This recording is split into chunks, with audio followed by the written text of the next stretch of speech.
Hello and welcome back to our International Economics course online.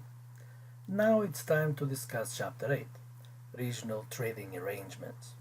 In this chapter, we will discuss the different types of RTAs, the institutions that promote and facilitate the creation of said RTAs, and also present a framework to evaluate the benefits of joining a regional trade arrangement and the potential costs as well. Now, the main institution at world level that promotes and facilitates the creation of said arrangements is the World Trade Organization, the former GATT turned into WTO in 1995. It promotes trade liberalization to worldwide arrangements, trade liberalization by any one nation, and is extended to all WTO members. And the goal is to be non-discriminatory.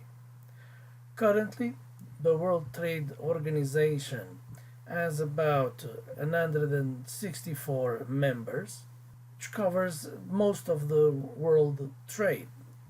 This is particularly obvious from the fact that in our planet we have 195 countries, and out of those, 164 are members of the World Trade Organization.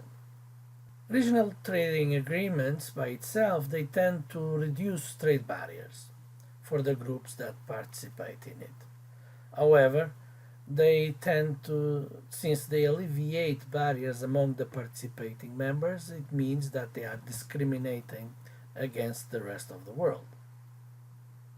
This happens because of the level of economic relationship that exists between these countries that sign said agreements. Members might not be greatly interested in worldwide liberalization just to those participating countries in the agreement. This is a step-by-step process that usually results in the enlargement and the scope of the said agreements.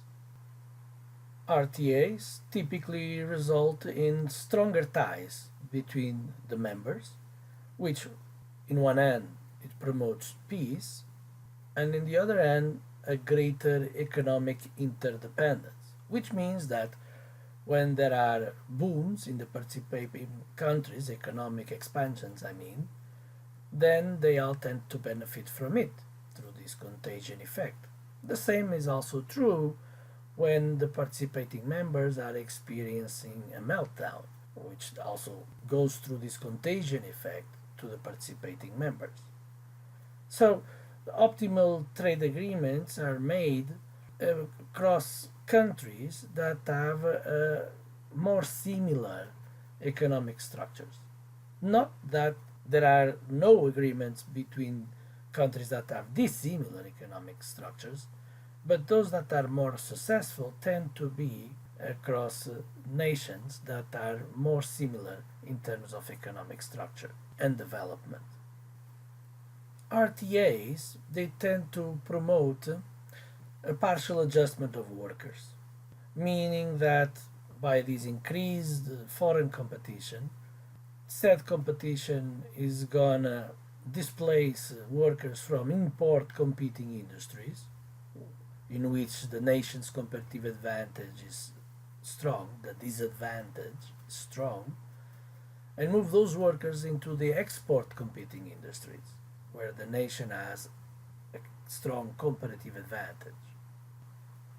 RTAs are a self-reinforcing process in the sense that they foster economic integration across member states.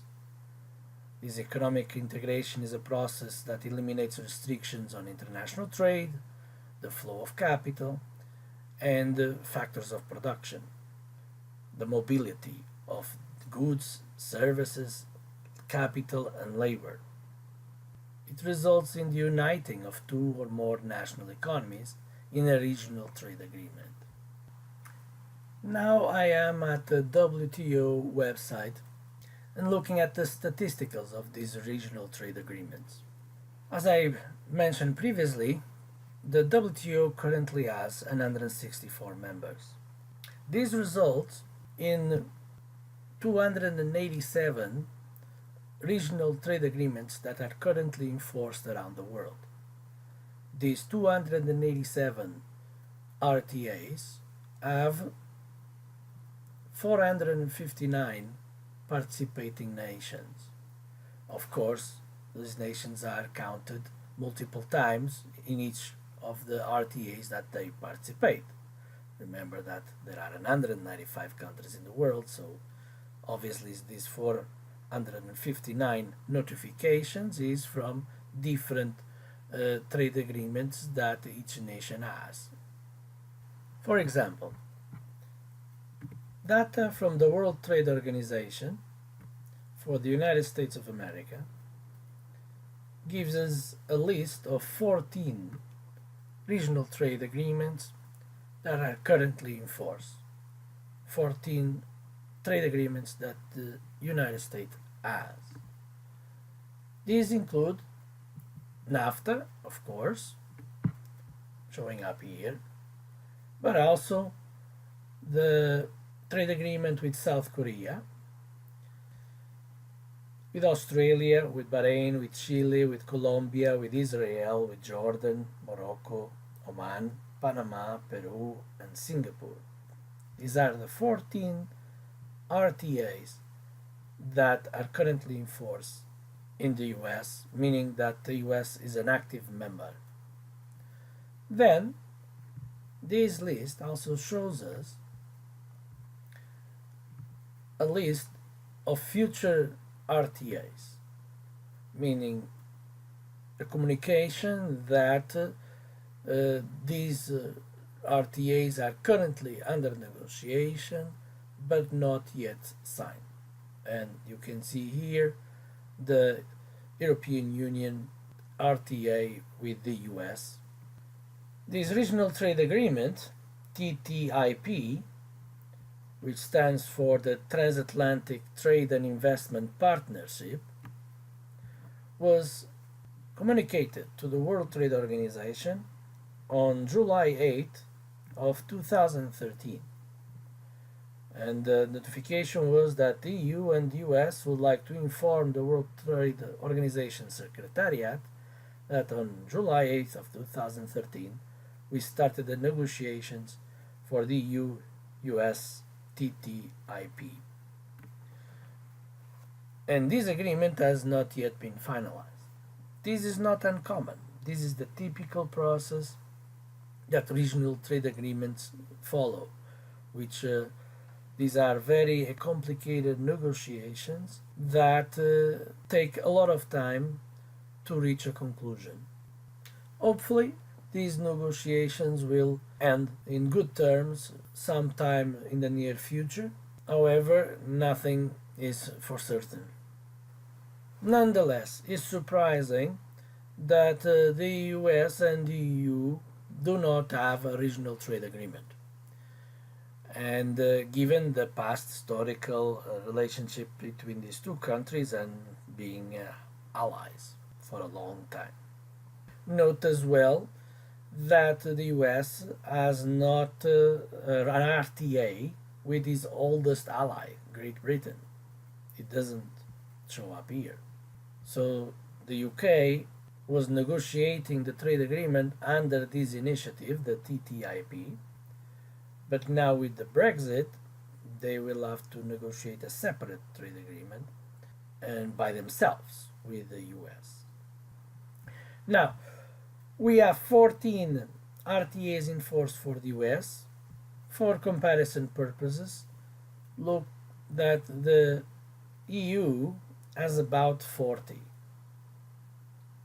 So the EU as a bloc is a much more globalized economy than the US, just using this proxy of regional trade agreements. And they range from Ukraine, Turkey, Tunisia, Macedonia, Syria, Switzerland and Liechtenstein, South Africa, Serbia, San Marino, and so on, even the Palestinian Authority.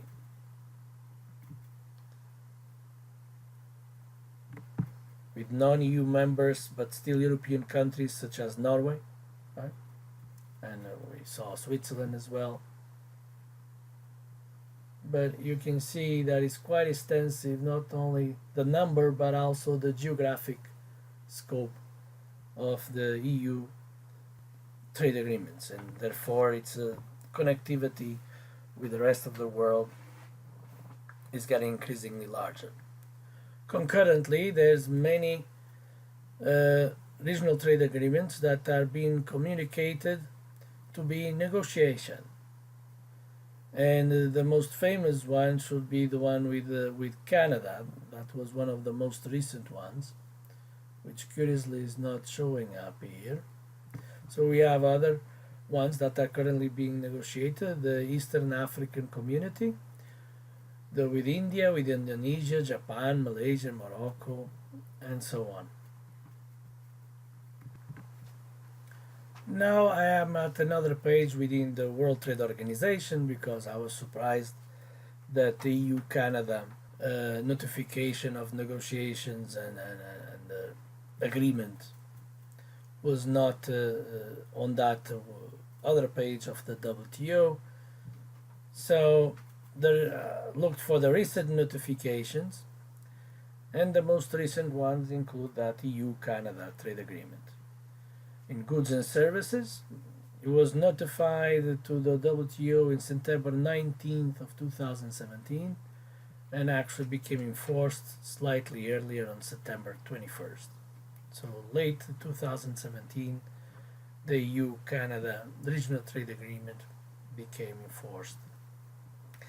The other recent ones between Hong Kong and Macau, they have both autonomous regions that belong to China, but they are autonomous.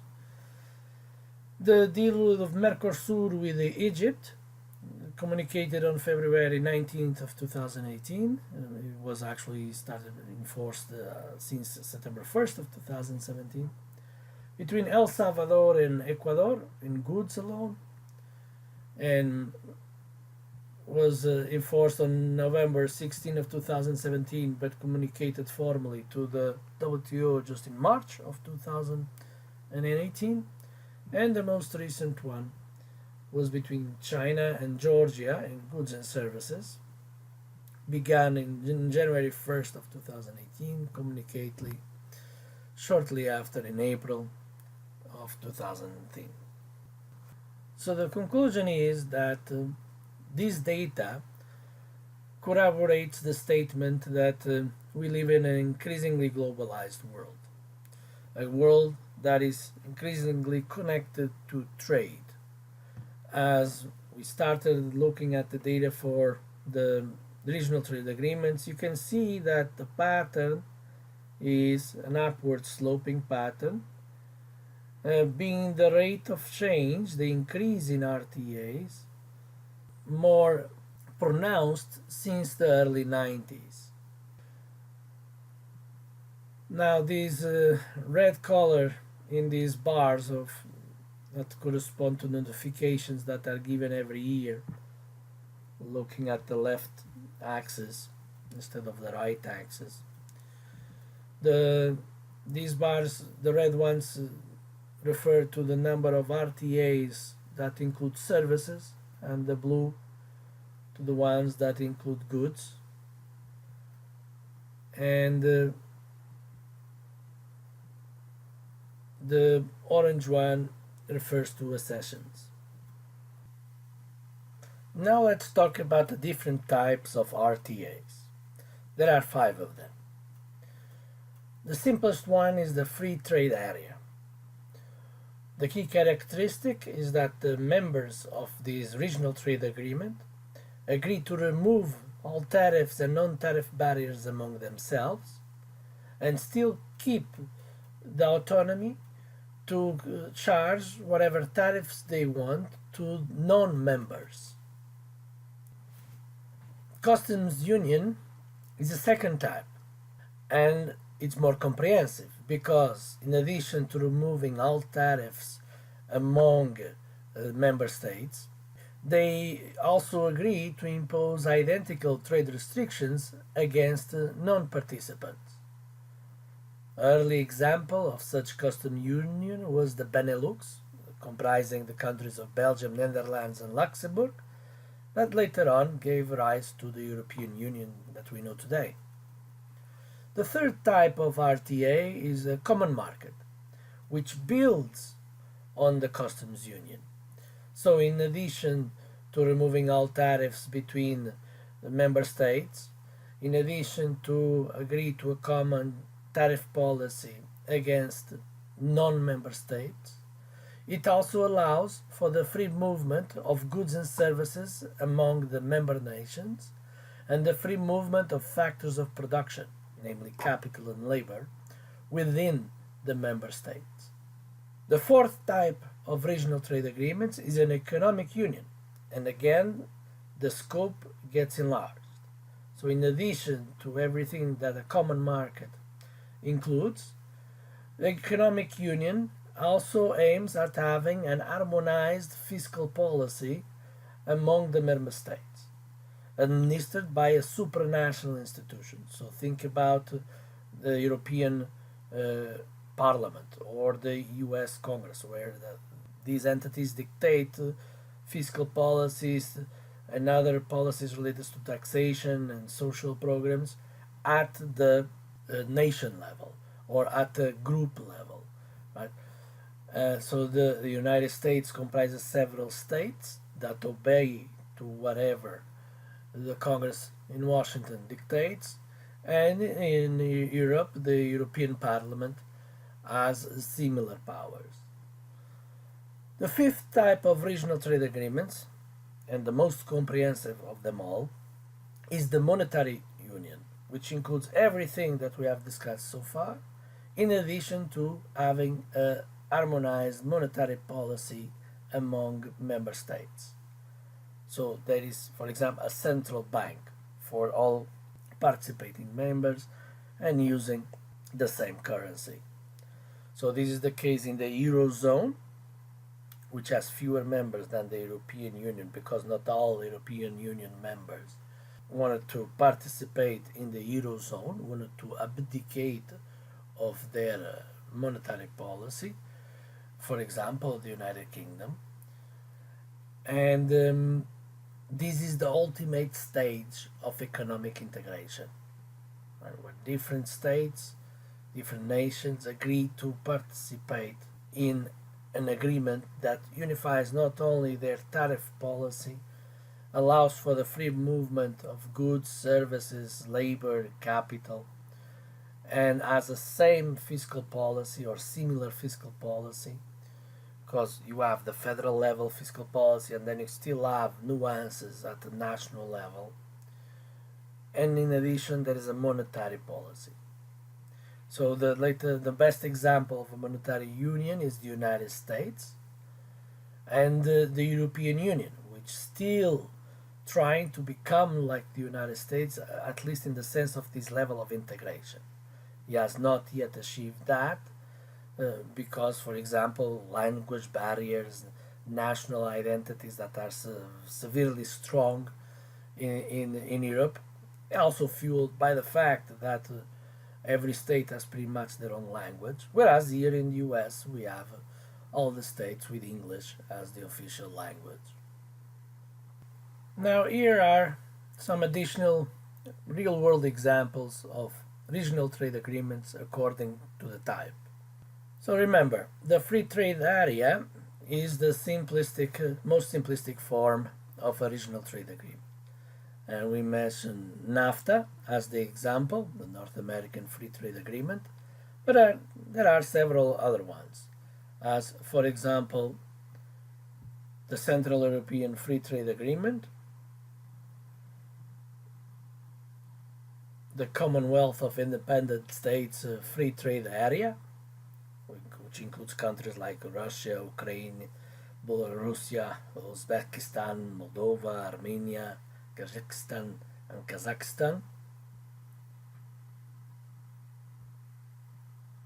and the Common Market for Eastern and Southern Africa, the COMESA.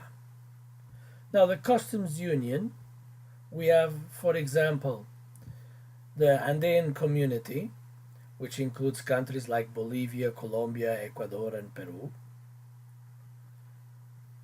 We have the East African Community as well. So the free trade agreement is these countries allow the eradication of tariffs and non-tariff barriers to trade among themselves, but preserve their tariff policy against the non-member countries. When we're talking about the customs union, in addition to the elimination of tariffs and trade barriers among themselves, they agree on having a common tariff policy against non-member states. Then we have the common market, which in addition to those characteristics of the custom union, adds another layer which allows for the free movement of goods, services, and factors of production.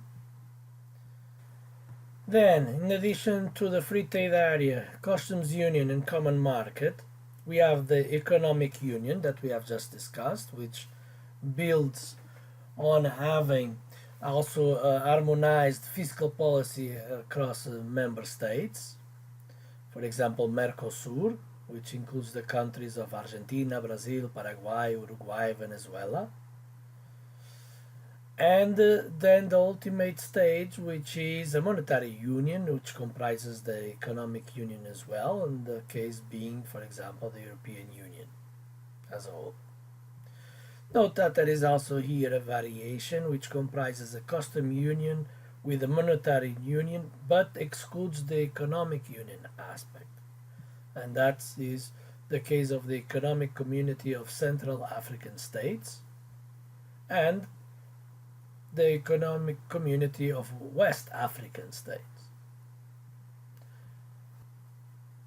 This page is also available on your links below the video in the Canvas web page. This is the Wikipedia link. So why do countries join regional trade agreements? Why do they promote globalization and promotion of international trade? Obviously, to get better off. Despite what we might hear from politicians on different media outlets, joining a regional trade agreement, what basically does is to open access to a bigger market, more customers for potential sales, and of course more competition from other companies competing for those very same consumers. So the prospect is to have an enhanced economic growth, because after all, competition promotes growth. And does that by forcing us to specialize in what we are relatively better than the others in doing. So we have to focus our energies on export competing industries, because there's going to be a displacement of workers from the import competing industries into our export competing industries. This allows for further economies of scale, an ability to attract additional foreign direct investment, and also manage other types of non-economic objectives, such as immigration flows, promotion of regional security, because after all, it's bad for business to kill your customers, to kill your suppliers, and enhance and solidify domestic economic reforms. Within this realm, not everything is benefits. There's going to be, for example, the displacement of workers from the import competing industries is going to create economic stress. So we need to evaluate the balance of these pros and cons, if it gives a positive balance or a negative balance. And the conclusion is that typically it promotes a positive balance. When evaluating the effects of the digital trade agreements, we need to pay attention to static effects, such as the impact of productive efficiency and consumer welfare, as well as more long-run effects, such as the impact on long-term rates of growth. The static effects comprehend the trade diversion effect and the trade creation effect. As these names imply, trade creation is the positive effect and the trade diversion is the negative effect. trade creation, because we are reaching new customers from that we didn't have access before, from those new member states in our regional trade agreement. And trade diversion, because depending on the type of agreement that we create, we may very well end up switching our purchase, for example, of inputs for our production of goods and services from the member states of the agreement, because we are inflicting higher tariffs on non-member states. So instead of buying from the cheapest supplier in the world, we end up buying from a member state that is not the cheapest supplier in the world. However, the price from the product produced by the cheap supplier, due to the fact that we impose a tariff on it, when we want to buy it, ends up being more expensive than the price that the member state is giving us. So, a regional trade agreement, to have a positive impact on the societal welfare of a nation, it must have a trade creation effect that outweighs the trade diversion effect. Now we're gonna learn this framework to assess the impact of joining a regional trade agreement by deriving this graph depicted on figure 8.1. Assume the market of Luxembourg, and let's say that the supply of grain in Luxembourg is portrayed by this curve, SL, L for Luxembourg, and the demand can be portrayed by this curve, DL, the demand from Luxembourg. If Luxembourg was a closed economy, then the equilibrium would be at the intersection of the supply curve with the demand curve. So let's call this equilibrium for closed scenario.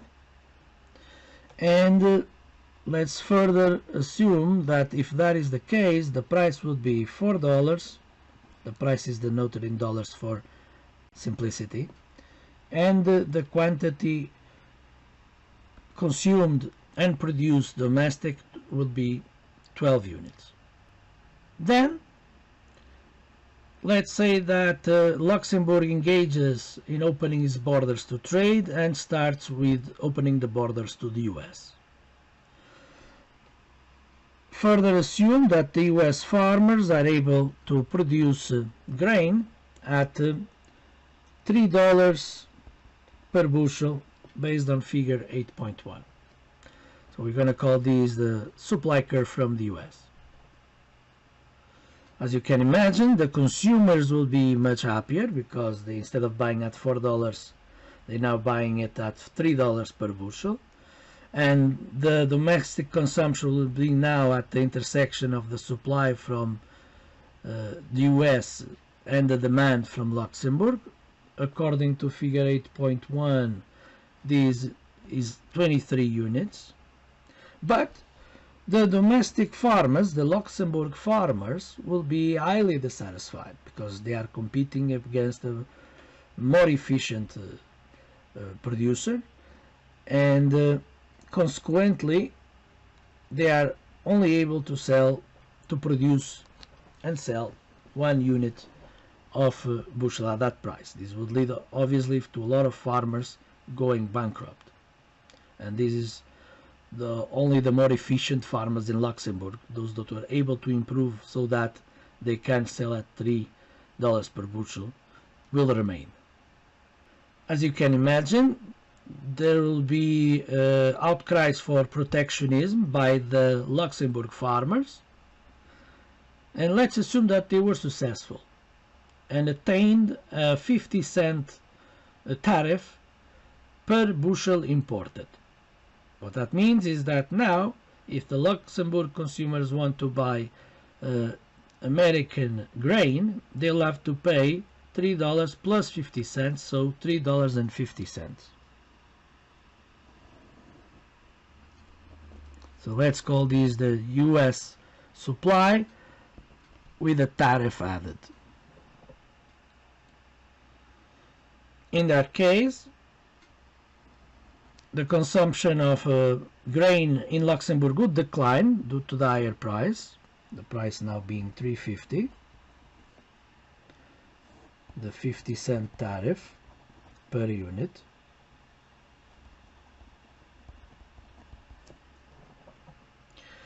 And some farmers would get back into business in Luxembourg, being the total production of grain equal to 7 units, 7 bushels.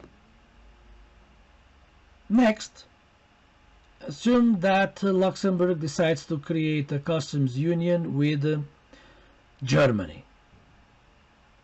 And even though the German farmers are not as efficient as the American farmers, they are, however, more efficient than the Luxembourg farmers. And let's say that the German farmer is able to produce grain at $3.25 per bushel. So the creation of this customs union would leave the Luxembourg consumers happier, because given the lower price they will now consume a slightly higher quantity of grain. When they were buying from the US with a tariff, that quantity was 17 units, and now they are buying it from Germany without a tariff, but at $3.25 rather than $3 from the US. So their consumption is not going to be as high as 23, but still higher than 17. Let's say it's 20 according to figure 8.1. So the creation of the customs union leads to what we call a consumption effect. Is increasing consumption due to the fact that we are buying from a member of the customs union, and that can be portrayed by this triangle, which has a run from 17 to 20, that increasing the units of consumption, which is due to this decline in price. This is the height of the triangle. Let's call this area A. That's what we call the consumption effect.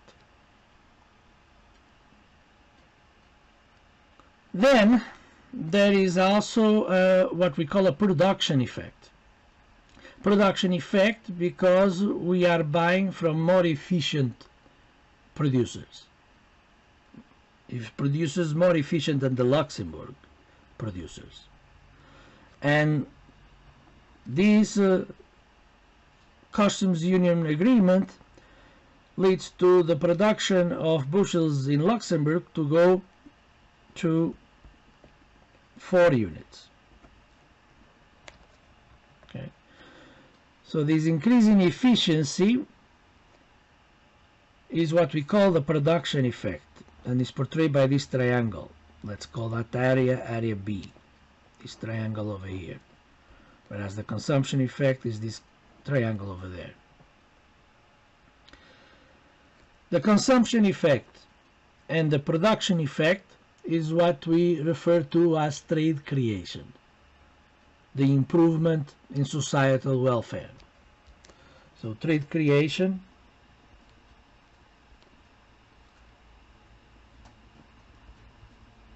it's equal to the areas A plus B. We can compute these. So this is the area of a triangle, there's 2 of them. The area of the triangle is equal to the height times the run divided by 2. So the height is from 3.25 to 350, so it's 0.25. And the run is from 17 to 20, so that is 3 units. And then we divide that by 2. So this will give 0.375, half of 0.75. Area B, it's equal to the same idea, it's a triangle, right? So the height remains the same, from 325 to 350. The run is also 3, but this time is from 4 to 7. divided by 2, 0.375. Thus, trade creation amounts to 0.75.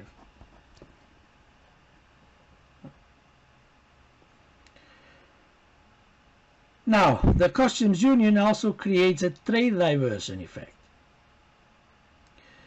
Trade diversion because we are buying from Germany due to the fact that we are imposing a tariff to a non-member of the customs union, in this case the US. We could be buying grain at $3 if the Luxembourg was to have a customs union agreement with the US, but it doesn't.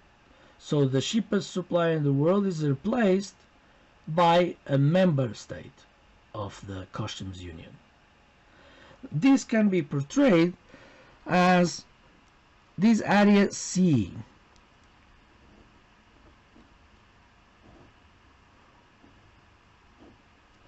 So the distance from 7 to 17, and the height is the price from the cheapest supplier in the world versus the price of the member state. So this area over here is what we call the trade diversion, and this is what, let's say, it's area C based on figure 8.1.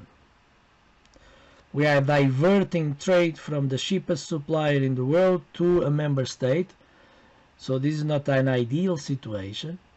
That's why we call that trade diversion, and reflects a loss to societal welfare. So the area C, so let's just write here trade diversion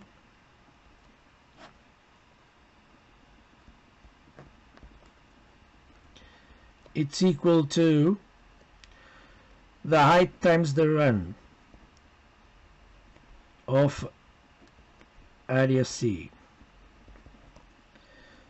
So the height is still 0.25 because it's from $3 to $3.25, and the run is from 7 to 17, so it's 10. So this means 2.5.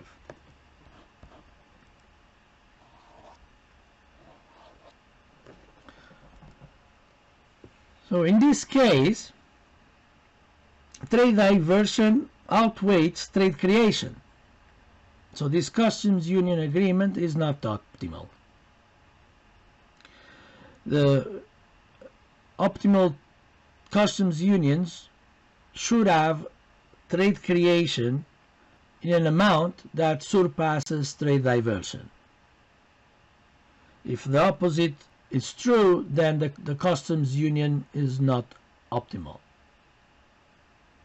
These are the teachings from figure 8.1. Ironically, the textbook then continues by giving an example of a successful regional trade agreement and focusing on the case of the UK when it joined the European Union. It's ironic because of Brexit. So the United Kingdom joined the European Union in 1973 and started having both effects of trade creation and trade diversion. Trade diversion because they were buying a lot of products, for example, from former colonies, such as Australia, and they switched that purchase of those inputs from Australia to the European Union member states. So this trade diversion effect led to increase in prices for those items of 25%, and therefore this creates a decrease in national welfare. However, concurrently, there was access to more consumers, and there was trade creation effect. And this trade creation effect, for example, either selling stuff to consumers that were out of reach before because of, for example, prohibitive tariffs, or buying from these member states because now the elimination of tariffs allowed the UK to buy these foreign products cheaper. So this trade creation effect leads to an increase in national welfare, And the balance was that the trade creation was the stronger effect and therefore outweighed the negative impact of trade diversion. So the overall welfare in the UK improved by joining the European Union. So this was the static effects.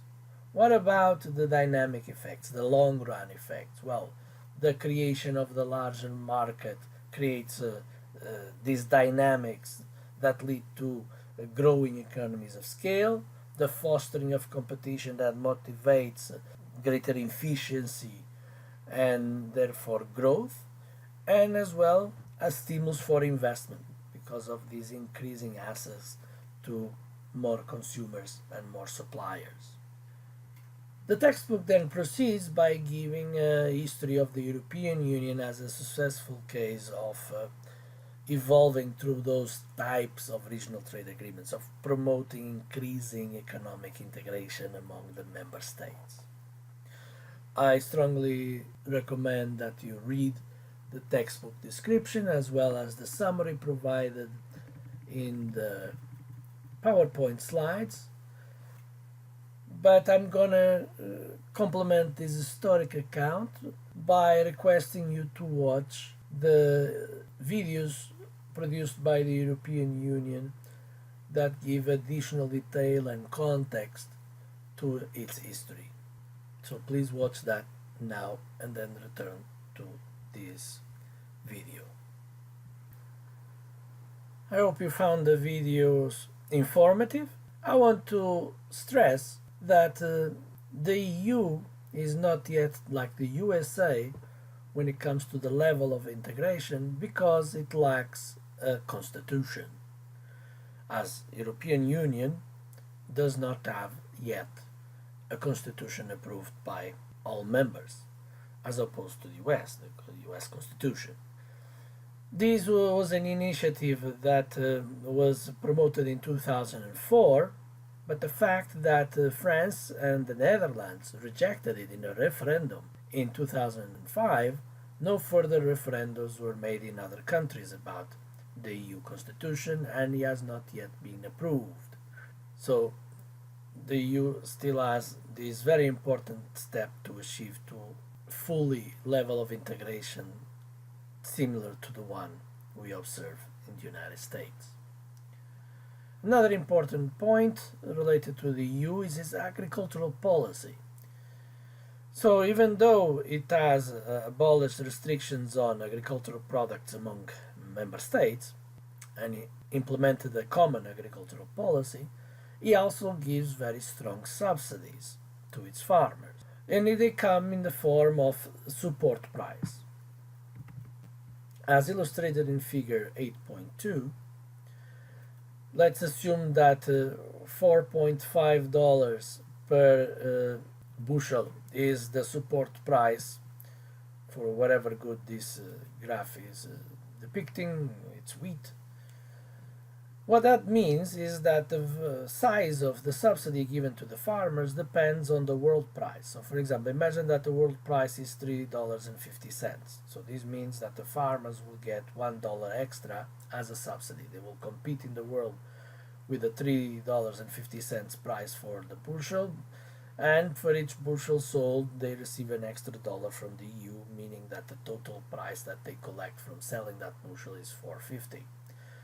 Note that if the price at the world level goes down to $2.50, then the subsidy increases to $2 to reach that $4.50 support price. So that's why it's called a variable levy. Now many countries give support to their agricultural sector, and the US is among those that gives the lowest. The EU on average gives a support of about 26% as producer subsidy equivalents, whereas the US gives merely 10%. Iceland, which is not known for being a farming nation, right, a volcanic land in the middle of the northern Atlantic Ocean, gives a subsidy of about 61%. South Korea 60, 53, 50 in Switzerland, 53 in Norway. So you can see even Japan 46, very high subsidies to domestic farmers, whereas in the US that is merely 10%, in Australia 5, and in New Zealand 1. So this level of subsidies vary significantly across nations and pose severe constraints to international competition. In fact, one of the key barriers to further trade agreements between developed and developing countries is the fact that these developing countries, as they are more dependent on the agricultural sector than developed countries, which typically are more dependent on the service sector, not even manufacturing as much. The services is now the biggest economic sector in most developed nations. The developing countries refuse to reach more comprehensive trade agreements with the developed nations because the developed nations refuse to lower their subsidies to their farmers. Then Carbow, the textbook author, discusses if the European Monetary Union is an optimal monetary union. And it's not optimal. There's still significant barriers that don't make it as efficient, for example, as the US monetary union. What are the disadvantages and the disadvantages of having, for example, a common currency? Well, so the EU has a block of countries called the Eurozone countries that shares the euro currency, and the US also has several states sharing the same currency, the US dollar.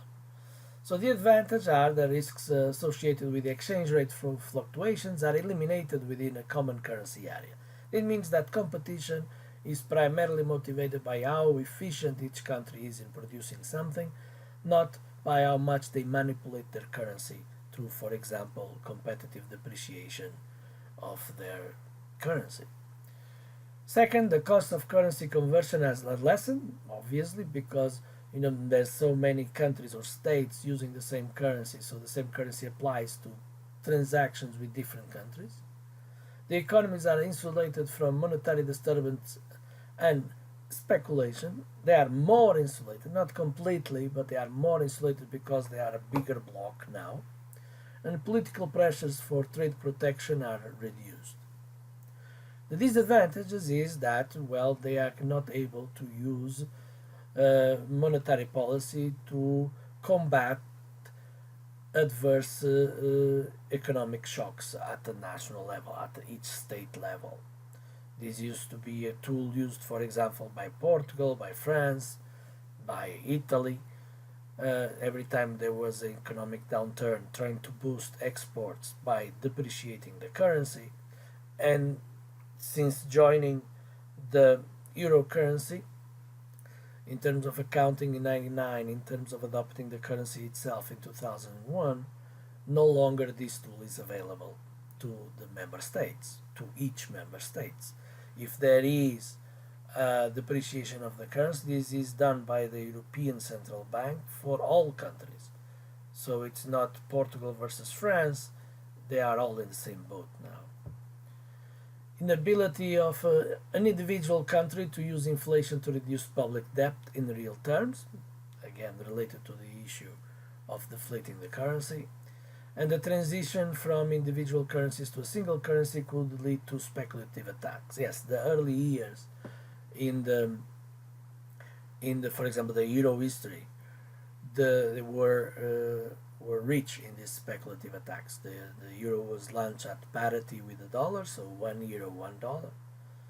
Soon after it declined to pretty much, it went to about 80, 90 cents of a dollar per euro.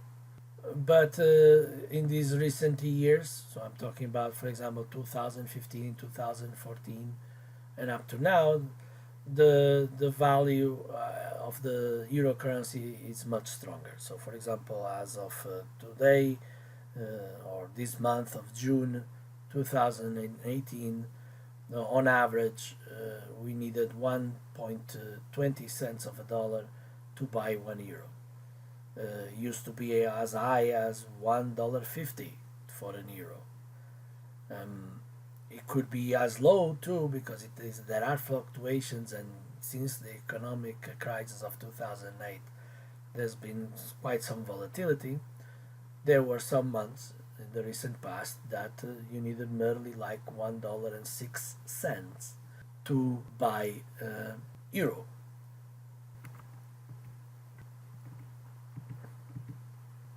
Then Carabao proceeds by discussing uh, particularities of different trade agreements, like the NAFTA agreement established in 1994, and which has received a lot of speculative attacks in recent months. So, who were the winners and losers in the US under the free trade, for example, with Mexico? Well, the losers are the low wage, low skilled workers. The winners are the high skilled, high tech businesses and workers. And this is expected because the US is increasingly specialized, like any developed nation should, in the most high tech intensive goods. Anything that is already old technologies is the typical of the product cycle theory we discussed in earlier chapters. No, the innovative country creates a product, and then as it ages, its technology becomes widely known by everybody. Then the product then starts being produced in low wage countries because it's no longer a technological edge to produce it. And you see this for example in the case of TVs and increasingly more in other media products. Other losers are the workers in the import competing businesses that lose their job and therefore need to relocate to the export competing industries. The winners, labor intensive businesses that relocate to Mexico and therefore benefit from reducing their production costs. You know, corporations increasingly more have no uh, nation in the sense that they are increasingly more multinational, and you see these, for example, in the Apples, in the Googles, and so on, that they outsource a lot of their components from different nations, though especially those that are less dangerous in terms of exposing their intellectual property.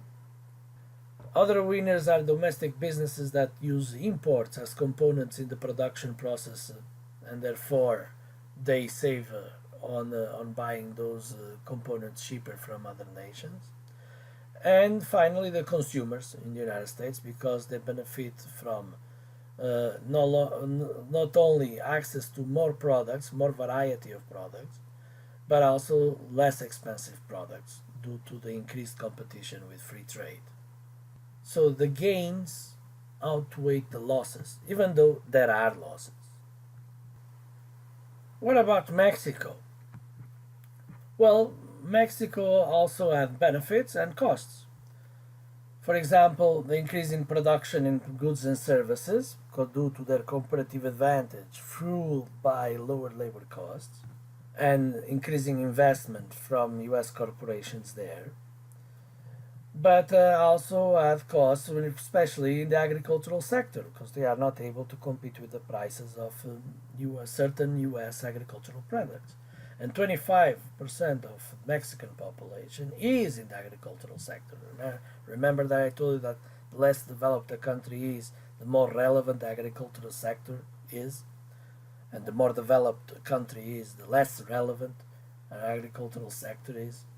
So that's why Mexico suffered significant, its agricultural sector suffers significantly from US competition, and what we observed was a relocation of these agricultural workers into becoming industry workers, relocated from the fields to the factories. What about Canada? Well, Canada also benefits and costs. The benefits was the maintenance of its status in international trade, no loss of its current free trade preferences in the US, and equal access to the Mexican market. So again, benefiting from the cheaper labor of Mexico, being able to sell their goods to the US with diminished tariffs, And when it comes to costs, well, the concerns were about the differences in economic social program styles that Canada had relatively to the US, the uncompetitive practices and policies because of the heavier weight of the public sector in Canada. For example, those anecdotal stories that we hear about U.S. citizens going to Canada to buy medicine, and downward pressure on the countries based on personal and corporate taxes because they have a higher tax system, higher tax rates on corporations relatively, for example, to the U.S. So this table 8.6 summarizes the trade creation and trade diversion effects on the NAFTA member states. Let's look at the granular items. So when it comes to US imports from Canada, trade increased by about $1 billion, being 700 million of those the creation of new trade, and 384 the diversion of trade, meaning that we are buying from Canada because we eliminated tariffs, so the Canadian produce became cheaper than the world cheapest producer because we charge a tariff to that non-member state. So what you can see here is that the trade creation clearly outweighs the trade diversion, so a benefit for the US. When it comes to the imports of the US from Mexico, similar patterning observed. Trade increased by 335 million, so much less than when compared to Canada, but still increased.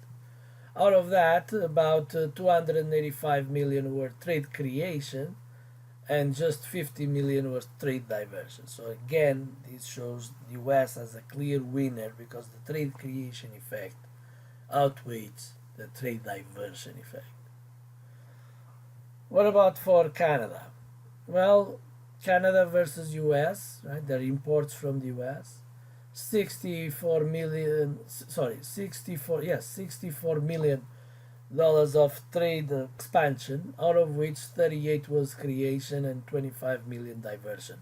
So the Canada also had benefits. When it comes to Mexico, the Canadian imports from Mexico, Canada is losing. So trade expansion was great, 167 million, but the creation was just about 3 million, whereas the diversion was 164 million. So for Canada, the benefits are not as clear as for the US. The Mexican imports from the US, 77 million, 50 million trade creation, 27 trade diversion. So Mexico is benefiting clearly with the trade with the US. When it comes to Mexican imports from Canada, 28 million, out of which trade creation are just 902, but 27 are trade diversion, so losing with Canada. So obviously the clear winner is the US. So the next question is NAFTA a candidate for an optimum currency area? There were some debates in 1994 promoted by President Clinton in creating a single currency for North America, for Canada, US, and Mexico. But the degree of economic integration was not yet optimal to create a currency area, so it was not, or has not yet been implemented, even though that would increase efficiency tremendously.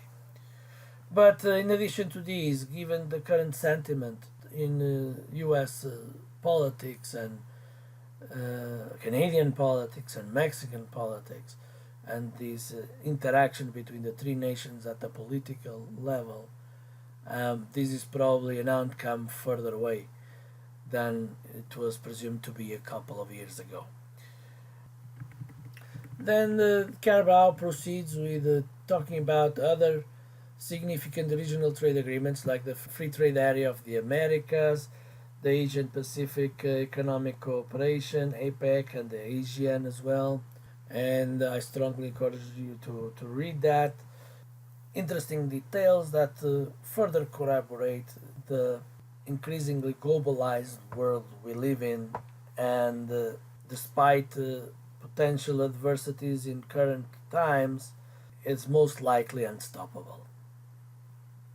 Then Carabao proceeds by describing the experience of transition economies, those that, for example, belong to the USSR, the Soviet Union, prior to the collapse of the Soviet Union, and their experience into the more democratic economies. And now they benefited tremendously from opening their markets to international trade, and again showing the positive story that international trade has been. Estonia is the most successful story, and that happened due to their industrial policy focused on IT related industries. And they became so good that not even Russia is able to mess up with their elections. That's how good they became, because that was a strategy since the early 90s in making their labor force highly competent in the IT related industries. One example of that was the free access to the World Wide Web to all its citizens, making them more comfortable with that technology and therefore more knowledgeable. Then Carabao goes into reminding you what is the market economy and a non-market economy. So the key issue is that in a non-market economy, most decisions are done by a very restricted number of individuals, and in the market economy, they are done by a much larger number of individuals. So it's more democratic, the power, less centralized, and therefore more democratic is inherently consistent with more competition, and less democratic the opposite.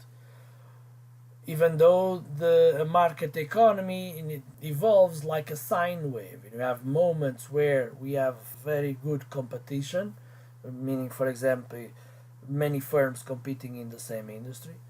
But as time goes by, individual firms get bigger market shares, and the market starts increasingly looking like an oligopoly, where few firms dominate the vast majority of the industry, and hopefully antitrust laws will stop the creation of monopolies in those industries. But of course, for example, the US has very decent antitrust laws, however, they are rarely enforced. And one example of this is the increasing number of mergers in different industries, consolidating the players to a very restricted number. Think about, for example, the aviation industry, the airline companies, how many airline companies there are in the US, how many banks actually dominate the banking sector in the US, and so on and so on. There is an increasingly number of industries that are resembling an oligopoly rather than a market economy.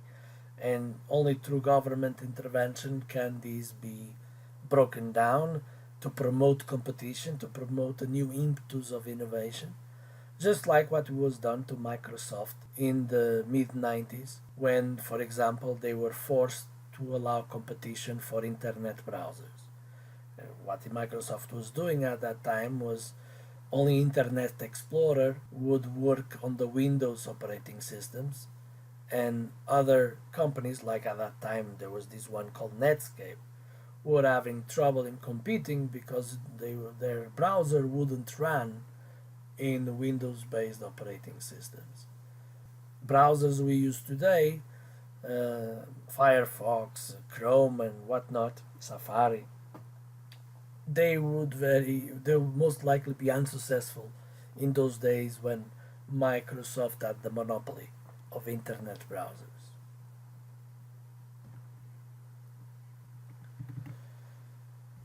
So what we tend to observe around the world is the freer an economy is, and economic freedom being characterized, for example, by abolition of tariffs, the more open it is to international trade, the faster and higher levels of economic growth it tends to have. So we have this economic freedom index produced by the conservative think tank called Heritage Foundation, and these ranks haven't changed significantly throughout the years. And talking about, what are the most free countries, tend to be the richer nations in the world. For example, Hong Kong, Singapore, the United States. and the countries that experience less economic freedom tend to be among the poorest in the world, and at the bottom, North Korea. These can also be visualized when we plot the growth rate in the GDP per capita versus the level of economic freedom. So you see, the higher the freedom, the higher the growth in per capita income. Carvalho wraps up the chapter by talking about Russia's accession to the World Trade Organization, and now how it has become gradually a more open market, a more competitive market, thanks to the opening to trade, and which was fueled by the accession to the World Trade Organization. Obviously, Russia is not yet a benchmark of democracy for anybody, but it's getting better compared to what it used to be during the Soviet regime. So it's not yet comparable to the Western nations, but it's much more open than it used to be when it was part of the Soviet Union.